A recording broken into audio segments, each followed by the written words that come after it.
Em uma guerra longa, quem vence é a economia, sempre.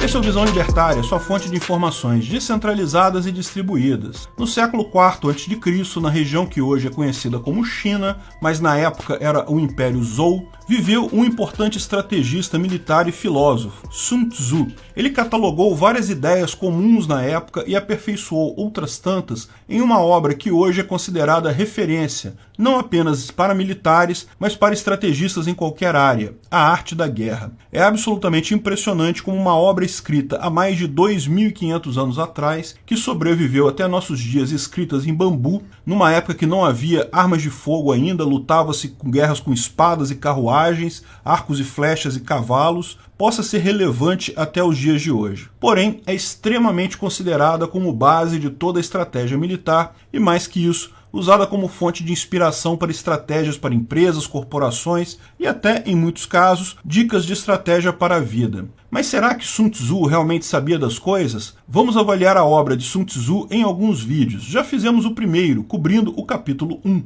Veja o vídeo Sun Tzu, Putin e o Libertarianismo. Como avaliar e planejar uma guerra. Esse aqui é o segundo vídeo da série. Vamos falar sobre os capítulos 2 e 3, onde Sun Tzu fala do tempo da guerra e dos números da guerra. Será que Vladimir Putin seguiu esses fundamentos? Vamos aproveitar e indicar a versão libertária dessas ideias. Os demais capítulos estarão disponíveis na playlist indicada na descrição do vídeo. Não existe nenhuma situação em que a nação beneficie-se de uma guerra prolongada. Só se ganha uma guerra militarmente se ela for rápida, se suas forças militares forem muito superiores às do inimigo, de forma que você consegue obter seus objetivos antes de uma adequada reestruturação desses. Se a guerra começa a durar muito tempo, os avanços começam a ser lentos, o soldado inimigo conhece suas técnicas, todos estão cansados e os recursos começam a ficar mais escassos. Neste ponto, a capacidade de suprimento e convocações passa a ser mais importante que a força militar em si. Tanto você quanto o inimigo têm tempo de comprar e construir novas armas, recrutar novos guerreiros. Só que, neste campo, a guerra torna-se puramente econômica. Quem tiver mais fôlego econômico, quem puder substituir mais armas mais rapidamente, vai eventualmente triunfar. Lógico, você pode ganhar uma guerra longa, mas você só ganha uma guerra longa pela economia, não pela força militar inicial. Nesse caso, está claro para todos que Putin até planejava uma guerra curta. Esperava que o governo ucraniano se desmanchasse no ar, tão logo as tropas russas invadissem suas fronteiras em 3 direções diferentes. Porém, ele claramente errou em suas projeções, seja porque subestimou o exército ucraniano, superestimou o seu próprio exército, ou porque confiou em relatórios de inteligência falsos. Mas, nos primeiros dias, já estava claro que a situação encontrada era muito diferente do plano original. Por que ele continuou com a guerra? Bem, a Rússia tem uma economia muito maior que a da Ucrânia, portanto, ele até poderia ter sucesso em uma guerra longa também. Morreriam muitos mais russos, mas os recursos ucranianos acabariam antes dos recursos russos. Só que ele subestimou o fator resto do mundo. Ficou claro para todos os países do mundo que permitir uma nação fazer guerra de conquista de território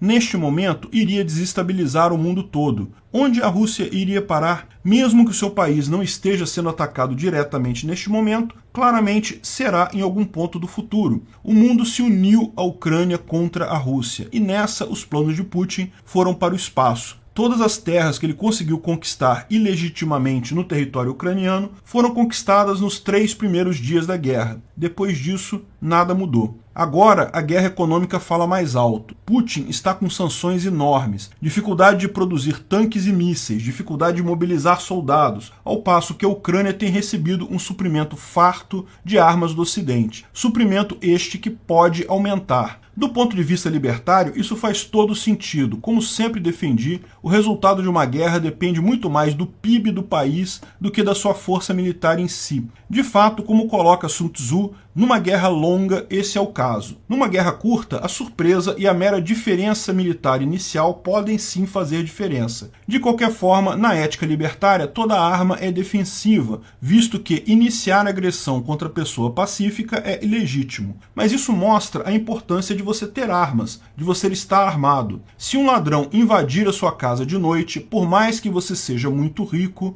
não dá para comprar uma arma na hora. É preciso ter defesa pronta antes. Aquele que quer lutar precisa primeiro contar os custos. Além do tempo, a estratégia de uma guerra, segundo Sun Tzu, envolve conhecer bem o seu inimigo e a si próprio, principalmente a capacidade de cada um. Se suas forças superarem o inimigo em 10-1, cerque-os, 5-1, ataque-os, 2-1, divida as forças inimigas. Se seus números forem iguais, lute cara a cara. Se o inimigo for maior que você, esconda-se. Se o inimigo for muito mais forte, encontre uma saída. Enfrentar obstinadamente um exército maior terminará em captura. Essas são as exatas palavras de Sun Tzu. Putin acreditava estar lidando com um exército mais fraco. Achou que tinha capacidade muito maior e que a Ucrânia iria cair muito mais rápido. Mas pior que o fato dele não ter informação confiável no início da guerra é que, até agora, ele não tem. Os erros iniciais, relatórios e análises mal feitas, assessores que só queriam trazer boas notícias, acabaram por ser determinantes nos fracassos da estratégia russa. Mas o fato dessas pessoas continuarem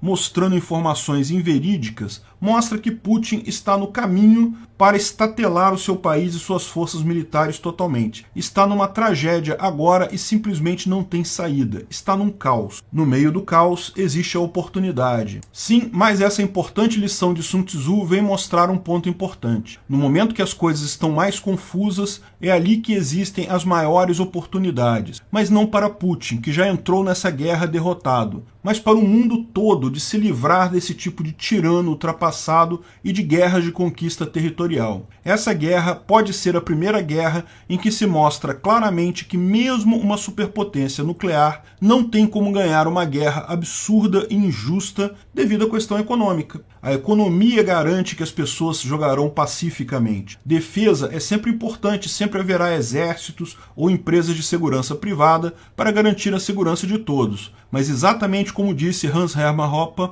a chance de uma empresa dessas querer iniciar uma guerra será contida pela economia. Guerras não fazem sentido econômico. Numa sociedade de informações descentralizadas e distribuídas, como vivemos, guerras ofensivas perdem sentido econômico. E essa que estamos vivendo agora pode ser aquela que vai mostrar para todo mundo, de uma vez por todas, que esse absurdo não faz sentido. Vamos deixar esta página para trás. Obrigado pela audiência.